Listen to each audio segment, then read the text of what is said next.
Furniture खरीद रहा है। तुम्हें मैनेजर बनाया किसने? जबान संभाल कर बात करो। जिससे तुम फर्नीचर बोल रहे हो वो अगर उसने सुन लिया ना तो तुम्हारा जीना हराम कर देगा। मैनेजर ने उसे धमकाते हुए कहा। धमकी सुनकर उस आदमी का पारा और भी चढ़ गया और चढ़ते पारे के साथ ही वो अपनी आस्तीन भी चढ़ाते हुए बोल पड़ा, अच्छा भला उसको कौन है, मैं भी तो देखूं इतना बड़ा दबंग कौन आ गया है एनसीआर में।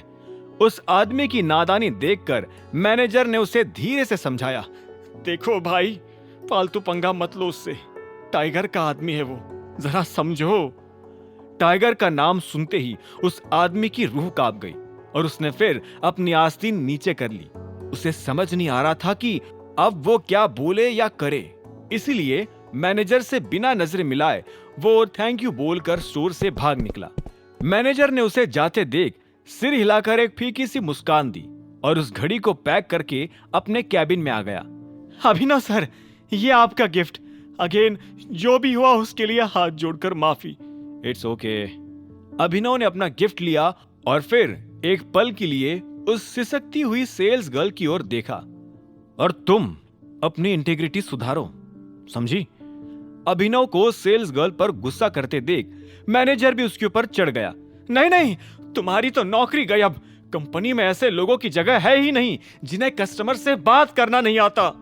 मैनेजर की बात सुनते ही वो सेल्स गर्ल शॉक हो गई और अपनी जॉब के लिए गिड़गिड़ाने लगी। Sir extremely sorry sir, please job से मत निकालिए। मैनेजर फिर से उस पर बरसने वाला ही था कि अभिनव ने उसके कंधे पर हाथ रखकर उसे शांत हो जाने का इशारा किया। सेल्स गर्ल अभिनव को उसके बचाव में आते देख हैरान हो गई और उसके पैर पकड़ने तक आ गई।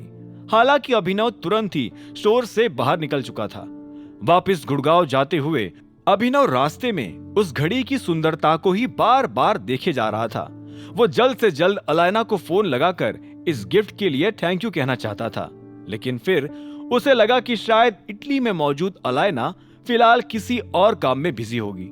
सिंह परिवार के घर में घुसते और गाड़ी गैरेज में लगाते हुए ही अभिनव ने नोटिस किया कि डैशबोर्ड पर एक लाल रंग की छोटी सी लाइट लगातार ब्लिंक करे जा रही थी। अभिनव ने यह लाइट सुबह मायरा के साथ लंच पर जाते हुए भी नोटिस की थी, पर फिर वो इसके बारे में भूल गया था। अभी फिर से उसे ब्लिंक करते देख अभिनव उसके नजदीक गया और तब उसे एहसास हुआ कि वो गाड़ी का कैमरा था जो कि हर वक्त ऑन ही रहता था। इसको तो चेक करना ही पड़ेगा कल। देखते हैं क्या क्या रिकॉर्ड हुआ है अभी तक। अपनी गाड़ी की चाबी घुमाता हुआ अभिनव घर के गेट के पास आया ही था कि अचानक वो अपने आप खुल गया और उससे अपने सामने चिराग दिखाई दिया। तुम यहां क्या कर रहे हो? चिराग को देख अभिनव ने हैरानी से पूछा। यह सवाल तुम खुद से करो तो ज्यादा बेहतर होगा। क्यों? चिराग ने उसे घूरते हुए जवाब दिया और फिर अभिनव की ड्रेस नोटिस की। क्या बात है, आज वापस अपने फटीचर आउटफिट में आ गए। घुटन हो रही होगी ना तुम्हें महंगे कपड़ों में। अभिनव ने अपने दांत पीस लिए। अबे तुझसे जितना पूछा है उसका जवाब देना। अनन्या अब शादीशुदा हो गई है तो क्यों आ रहा है उससे मिलने बार बार? अभिनव की ऊंची आवाज सुनकर चिराग को हंसी आ गई। ओके शांत हो जा लाडले।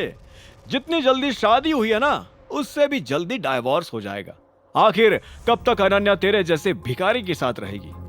अभिनव ये सुनकर गुस्सा हो गया और उसने चिराग को उसके शर्ट से पकड़ लिया। तुझसे पूछा किसी ने क्या होगा और क्या नहीं? हाँ, आखिरी बार बोल रहा हूं, लिमिट में रह ले, नहीं तो बहुत बुरा फंसेगा। अभिनव की धमकी सुनकर चिराग भी उसे घूरते हुए बोल पड़ा। बात है ना औकात में रहकर करनी चाहिए। तेरी औकात क्या है और मेरी क्या है ये हम दोनों अच्छे से जानते हैं, है ना? तू दोनों की ही औकात नहीं जानता है।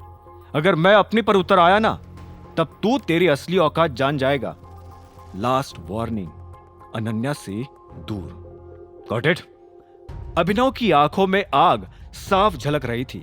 हालांकि चिराग उसके ज्यादा मुंह लगने के मूड में नहीं था, इसीलिए वो अपनी शर्ट छुड़ाकर वहां से जाने लगा।